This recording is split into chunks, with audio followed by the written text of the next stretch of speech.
So why are you here in Stroud? Well, it was en route. We started in London, we went south to Brighton, we went west all the way to Cornwall, and then we're heading north back up to Scotland where we all live. But I'm actually from Stroud originally, so I had to come. Bombing. What's all this seed bombing about? Well, seed bombs are little lumps of clay mixed with compost, and inside you can put some seeds. And the idea is that it's a concept that comes from guerrilla gardening. And so the idea is you throw it mainly in urban areas, and you basically re-green urban areas. But what we kind of discovered on our journey, that actually you could end up wasting lots of seeds if you just throw them anywhere. Lots of invasive species will just take over. So we're learning much more about seed heritage, what goes where, what kind of soils seeds like. So it's much more of an educational journey, both for us and for others. What about the sort of local biodiversity? Because some of the seeds from some of the native species, there's a concern obviously if you're bringing in some from another area. Yeah, well, it's one of the main questions that's come up actually as we've been seed bombing, is a lot of people have said, oh, well, where are your seeds from? And you know, I was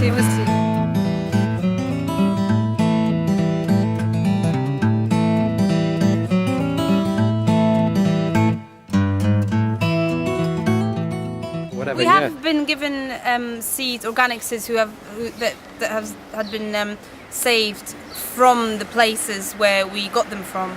So, which means the origin of them is obviously really well known and they're well established. So we got some seeds from a place called Organics in Dorset, and we got them from the person who had saved them. So this is this is the kind of thing that we're trying to encourage and talk to people about, because that's the way that it should be done. You save your own seeds and yeah, they get stronger over the years, and at least you know what you're dealing with, you know, because they're all local and regional seeds. For me, I think this project is much more of an awareness-raising project, rather than about permaculture, about biodiversity, about our dwindling bee population. Okay. So all those kind of issues, you know. In cities, biodiversity is quite good, but if you go to the countryside, pesticides. Funny enough, our bees are struggling. So I think it's much more to start conversations. It's quite.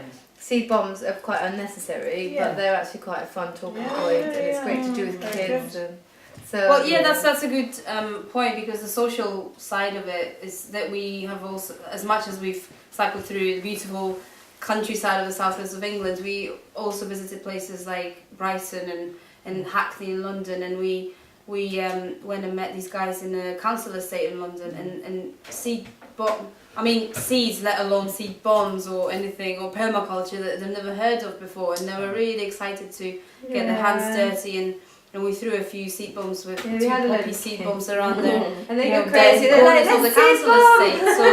So I find that that's a really good thing that's coming out of the project, really. Cool. What have you been up to when you've been in Stroud? What have you been doing?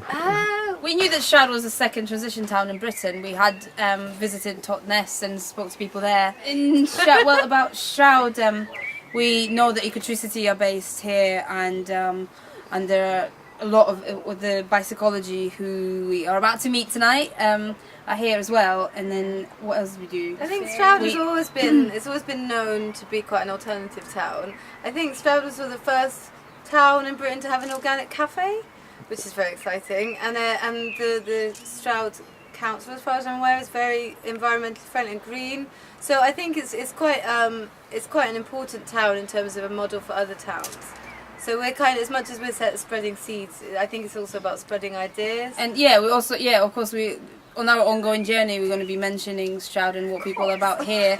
And I would just like to mention that where we're speaking from is a house and a beautiful dwelling in the Stroud Spring Hill. So we're staying with Lee and Sarah, who live here, and this is a place that's definitely worth mentioning because of its principle and the ethos behind living here. So we were shown around by Sarah last night, and it was really inspiring, because we have sort of visited different people in different places where people live, and this is just another idea of how living can be done a little bit differently in an urban setting, in an urban environment. So very inspiring indeed. Great. So what about a highlight along the way? Have you got a story to tell that was one of your highlights? Or? Well, we can give you a rainy highlight and a dry highlight. Okay. A rainy highlight. Had an would be awful lot of a beautiful green lane. This is like a negative highlight. A beautiful green lane that we had been told to go. We were trying to get to a place called Land Matters, which is an intentional community outside down in Totnes. area. We wanted to take a shortcut through a beautiful green lane, and it had been raining all day. We had been on the road, on the move for about 8 hours, and one of the residents told us to take that shortcut, which we did, and we ended up The mud was treading up to here. through about 2 feet of mud and sludge and With our very heavy wetness. bikes. Yes, it was the road. Even if it had been dry, it wouldn't have been suitable for our two-wheeled vehicles. So we arrived really upset and really grumpy and really wet and miles. Like yes. So that was hell. But a positive come from foreign country, and then I see so many different lifestyle in UK, because like in such a rich and capitalism country, and still so many people living in the not countryside but on the mountain, and living in a very very traditional lifestyle. It's very amazing. I learned quite a lot here, because like my field is not gardening. I'm more interested in the social aspect of it. aspect of the thing. So I'm very interested in the community. And we've met a lot of communities, we stayed with communities that intentionally live off grid. So that's been really interesting to kind of learn about how they manage that, how they manage their water supply, how they manage their waste, how they get their food.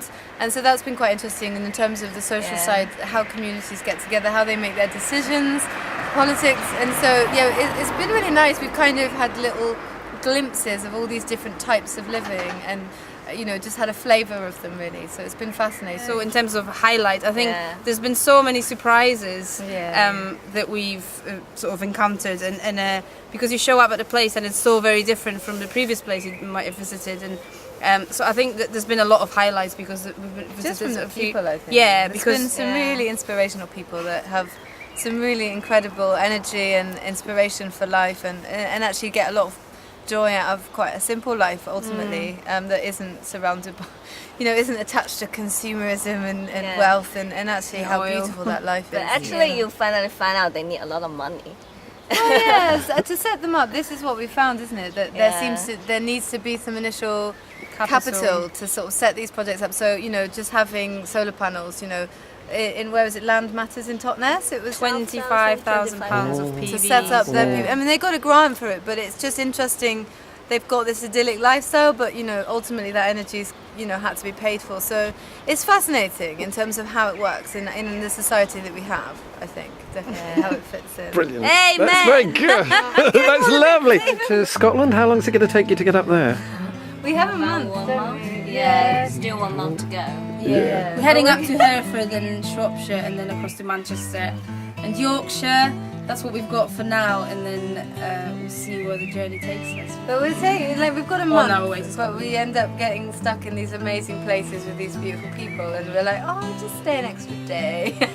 So we actually have a month, but I think we're going to have to start going a bit faster. Good job.